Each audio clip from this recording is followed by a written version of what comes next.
en el país, en Lima sobre todo. Alonso Cárdenas, especialista en gestión pública y tema de transporte, se encuentra con nosotros y conversamos al respecto de un día después de este violento paro de colectiveros. Alonso, ¿qué tal? Buenos días. Muy buenos días y muchas gracias por la invitación. ¿Cuál es el problema? Dentro de todo este tema de protesta, de formalización, de informalidad, de ilegalidad, ¿cuál es el problema central, Alonso? El problema central es que el Estado históricamente ha abandonado el sistema de transporte público de la ciudad de Lima. En realidad no existe un sistema de transporte público en nuestra capital. No hay, digamos, yo me bajo del metro, puedo tomar el corredor, puedo tomar el metropolitano, no existe un sistema articulado y claramente es insuficiente, ¿no? Este proceso de deterioro del sistema de transporte público en la ciudad no es de ahora, es un proceso que viene desde que el presidente Fujimori emitió el decreto legislativo 651 en el año 92, donde se liberaliza absolutamente el servicio de transporte. Eso no ha sido corregido en los últimos 25 años y el proceso ha tenido un deterioro gravísimo, pero gravísimo. Las cifras, la verdad, son escandalosas, ¿no? Nuestra ciudad capital es la tercera ciudad más contaminada del mundo. Se ha pasado de 5 horas pico a 9 horas pico en los últimos 3 años. Tenemos la peor manera de conducir de toda América Latina según Waze. De acuerdo con la Asociación Automotriz del Perú, se se desperdician 1.000 millones de galones de combustible en el tráfico, lo que equivale a 13.000 millones de soles. 13.000 millones de soles que quemamos literalmente. Y además, este desastre, este caos que vimos los limeños le cuesta al país, en términos de PBI, de acuerdo a la Organización Mundial de la Salud, 3.5 al año. Es el equivalente a 7.000 millones de dólares. Este desorden al Estado, al país, le cuesta 7.000 millones de dólares. Estamos hablando que en los últimos 10 años, de acuerdo a cifras de la Organización Mundial de la Salud, este desastre nos ha costado 70.000 millones de dólares. Es decir, con esa plata podríamos tener pues uno de los mejores sistemas de transporte público de la región, pero no lo tenemos. Pero ¿cómo hacerlo realidad? Que esa plata que se está perdiendo se quede con nosotros y que se invierta en transporte público. ¿Cómo tendría que hacerse real esto? En realidad, nosotros tenemos que hacer aquí un poco de prospectiva y un poco de planeamiento, ¿no? De acuerdo con las cifras de CEPLAN, por ejemplo, la ciudad de Lima, que es una megaurbe, en el año 2030 va a tener entre 13 y 14 millones de personas. Nosotros, para darle movilidad a esas 13 y 14 millones de personas necesitamos realmente un sistema de transporte que no tenemos. Por ejemplo, si nosotros nos comparamos con algunas ciudades latinoamericanas, la Ciudad de México tiene 12 líneas de metro. Santiago de Chile, bueno, ya la han destruido, pero tenía 7 líneas de metro. Buenos Aires tiene 6. Caracas, con todos sus problemas, tiene 6. Sao Paulo tiene 8. O sea, Lima se ha quedado prácticamente en el tiempo. Tenemos uno. Tenemos uno. Y otro que está en construcción, que Dios sabe cuándo lo culminarán. Y ese es un tema muy interesante que tú mencionas, porque el Estado peruano realmente es totalmente débil en este tipo de megaconstrucciones. ¿Débil o ineficiente? De las dos. El ejemplo más claro que yo utilizo para ejemplificar esto es Quito. Quito empezó su construcción de la línea 2 del metro subterránea el año 2014, igual que nosotros, la línea 2 del metro. Pero la línea 2 de Quito, la línea subterránea de Quito ya está terminada. Se ha pospuesto la inauguración por todos los disturbios, pero ya está funcionando. Se va a inaugurar en febrero.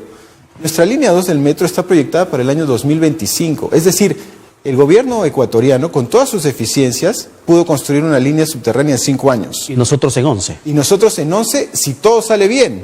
Porque eso es algo que todavía no se puede entender. ¿Por qué a nosotros nos toma el doble o el triple de tiempo que otros países? Sin contar el tiempo que tomó inaugurar la línea 1 del metro de Lima. Más de 25 años. O sea, claro, todo ese tiempo prolongado. Pero al respecto de esto, si hablamos un tema de proyección social, crecimiento poblacional, demográfico de Lima, nos damos cuenta que estamos en pierde total.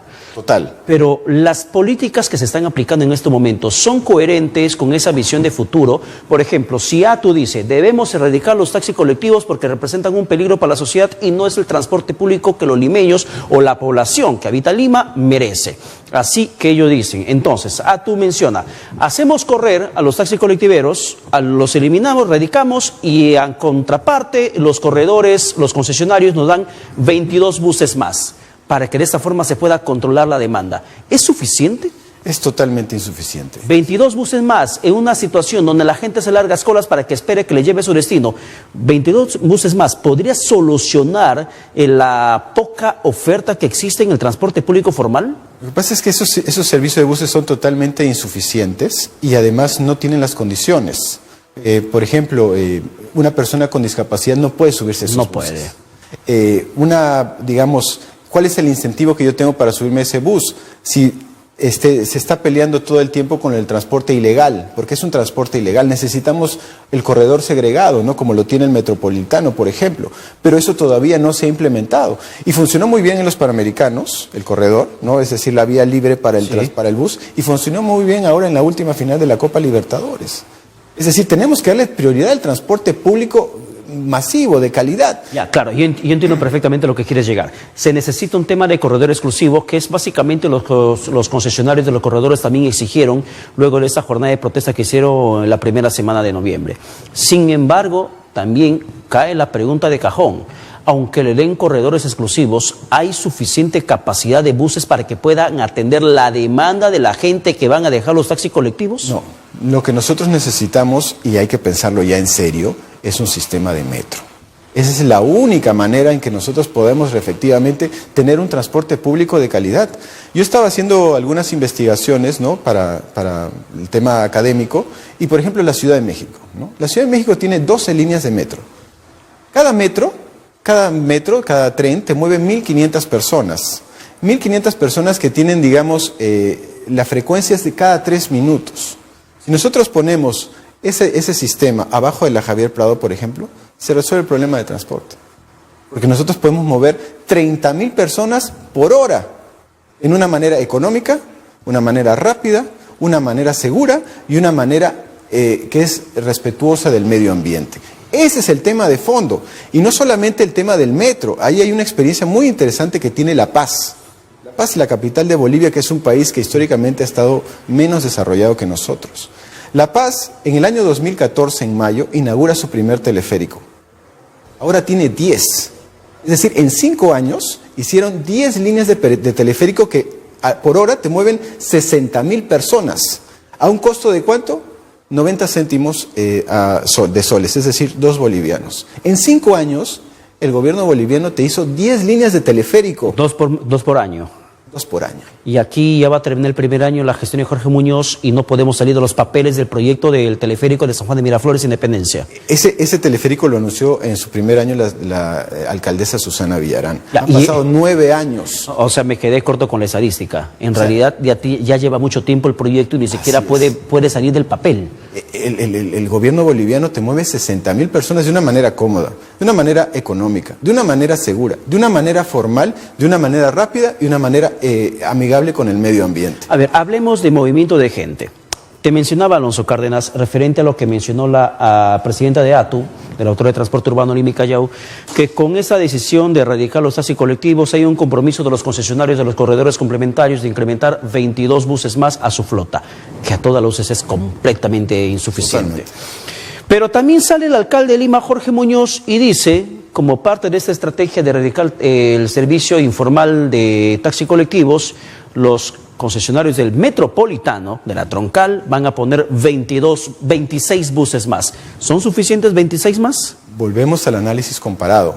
Recordemos que la línea 1 del Metropolitano, la única que tenemos, no está terminada. Hace 10 años que se inauguró este servicio y todavía no tenemos la capacidad de terminarlo. Ni el primer ladrillo se pone para que se pueda avanzar la culminación. Así es, imagina, o sea, nosotros tenemos un sistema que no es un sistema y es realmente vergonzoso. Volvemos al análisis comparado. Bogotá, que tiene muchísimos problemas de tránsito, tiene 12 metropolitanos, 12 líneas y las han inaugurado en 15 años. Nosotros tenemos media y la hemos hecho en 10. ¿Te das cuenta de la incapacidad que tiene el Estado? O sea, el Estado peruano realmente tiene un problema de burocracia terrible. Recordemos que del 2001, desde que asumió el presidente Toledo, hasta la fecha, han pasado alrededor de 18 ministros de Transportes y Comunicaciones. Es imposible que un ministro en 10, 11 meses pueda resolver estos problemas que son de fondo.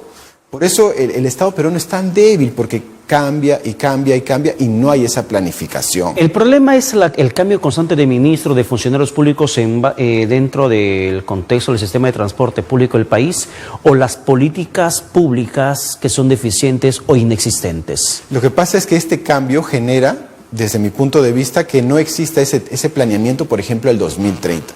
El gobierno chileno lo tuvo claro, el gobierno argentino con toda su precariedad lo tuvo claro, y además eso tiene unas consecuencias, digamos, el tráfico en la calidad de vida de las personas, pero terrible, ¿no? Yo veía las cifras. ¿Tú sabes cuántos muertos en accidentes de tránsito hubo en la ciudad de Lima el año 2017? No me aviento a decirte una cifra que de repente me quedé corto. 540. Cifra oficial, que en realidad la cifra oculta es un poco mayor, pero los oficiales 540. ¿Sabes cuántos hubo en Buenos Aires, que tiene más o menos la misma dimensión que Lima? Imagino que es menos. 139.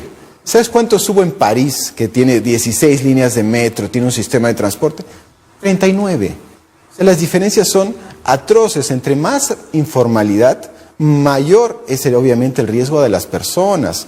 Y recordemos también algo muy importante: el día de ayer fue el Día Internacional de Lucha contra la Violencia hacia la Mujer.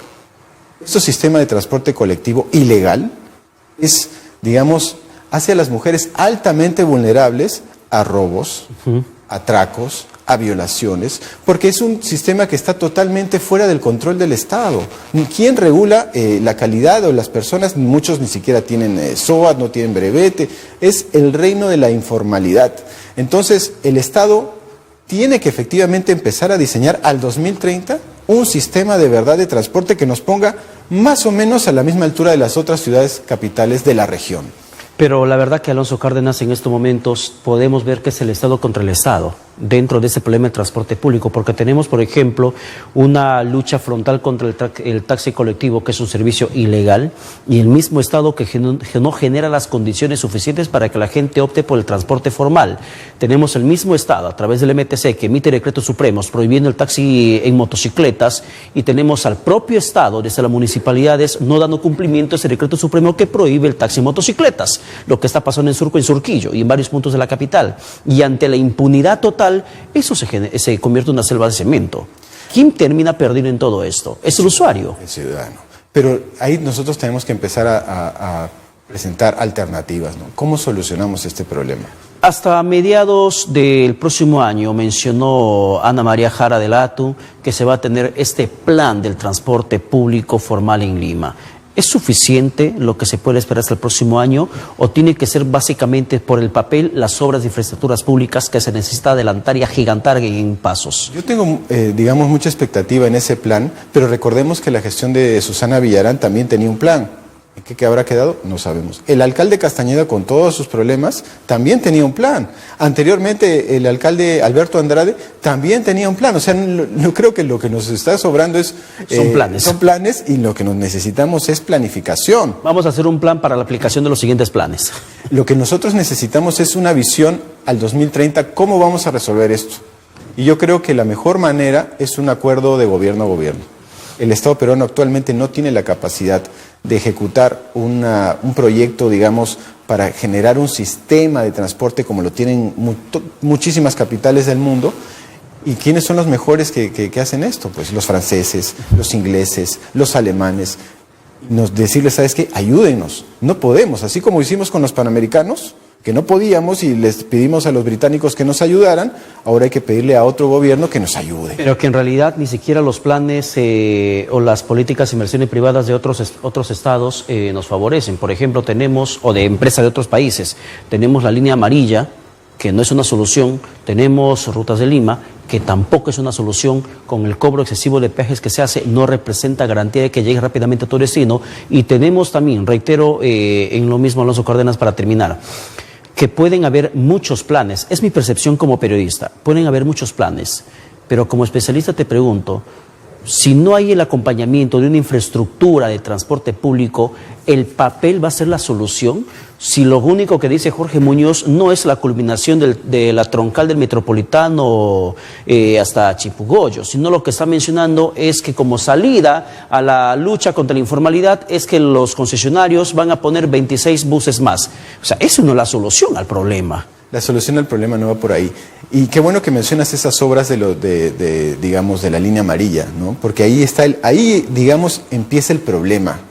Porque el problema es que esas obras gigantescas y faraónicas de infraestructura tienen el error conceptual que han priorizado el transporte privado. La línea amarilla ha costado $730 millones. ¿De qué ha servido para mejorar el transporte? En nada, porque prioriza el privado. Esos 730 millones los hubiéramos podido utilizar, por ejemplo, para hacer la línea 2 del Metropolitano. Hubiera tenido un impacto mucho mayor, porque se prioriza al transporte público, como las grandes ciudades en el mundo.